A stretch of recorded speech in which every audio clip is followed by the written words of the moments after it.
सामना है, जबकि फ़खर जमान और आसिफ अली, इफ्तिखार और खुशदिल पूरा साल नाकाम रहे। हैदर अली और शान मसूद भी नहीं चल पाए। आप क्या समझते हैं कि मिडिल ऑर्डर को मुस्तहकम करने के लिए मजीद क्या करना चाहिए?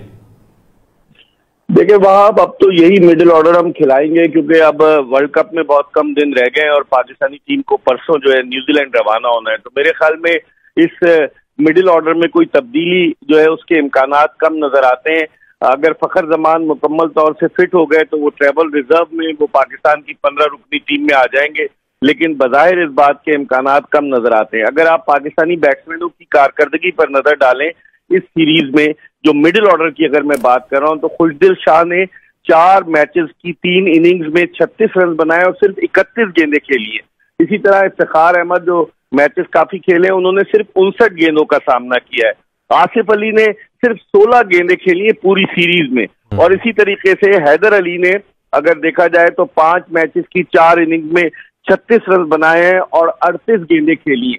तो अगर आपके 4 मिडिल ऑर्डर के बैट्समैन इस तरह की परफॉर्मेंस देंगे, उन्हें तो प्रैक्टिस ही नहीं मिली, उन्होंने तो गेंदें ही कम खेली है, तो वो वर्ल्ड कप में क्या करेंगे, ये भी एक क्वेश्चन मार्क है। लेकिन उससे पहले पाकिस्तान के लिए एक अपॉर्चुनिटी है।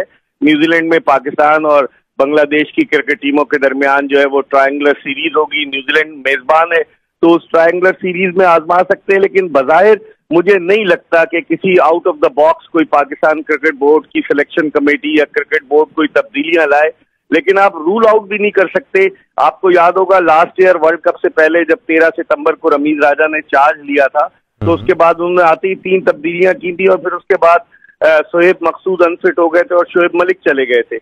लेकिन इस वक्त बज़ाहिर कोई ऐसा नजर नहीं आ रहा। इसी से जुड़ा मेरा ये सवाल होगा आपसे कि अभी का जो टीम कॉम्बिनेशन है वो तो सबके सामने, लेकिन मजीद और कौन कौन से प्लेयर्स या खिलाड़ी आप समझते हैं कि आ सकते हैं, इस काबिल हैं, जो खेल सकते हैं और खिलाए नहीं जा रहे?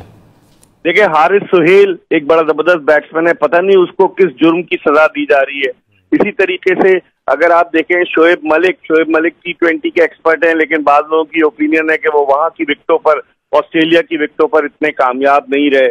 और यही मेरे ख्याल में प्लेज है 2-3, क्योंकि फिर इसके अलावा आपने बैकअप टैलेंट ही नहीं बनाया ना। जो चीफ सेलेक्टर हैं वो माशाल्लाह से वेरी वेल पेड है पीसीबी में, कोई बैकअप टैलेंट बता दें, वो खुद बता दें। कोई ऐसा टैलेंट नहीं है। माशाल्लाह पीसीबी ने अब तो पेड सेलेक्टर रखे हुए हैं, तो उनकी अकाउंटेबिलिटी भी होनी चाहिए। तो मैं समझता हूं कि मुझे मुश्किल नजर आता है, जिस तरह से चीफ सेलेक्टर भी कह चुके हैं कि इम्कानात कम है। रमीज राजा भी इस बात पर फर्म है कि पुराने खिलाड़ियों को नहीं लाया जाए, यानी कि शोएब मलिक को नहीं लाया जा सकता। तो इसका मतलब यही हुआ कि इन्हीं खिलाड़ियों पर हम इक्तिफा करेंगे। ठीक है मिर्जा इकबाल बेग साहब, स्पोर्ट्स से आपने वक्त दिया, आपका बहुत शुक्रिया।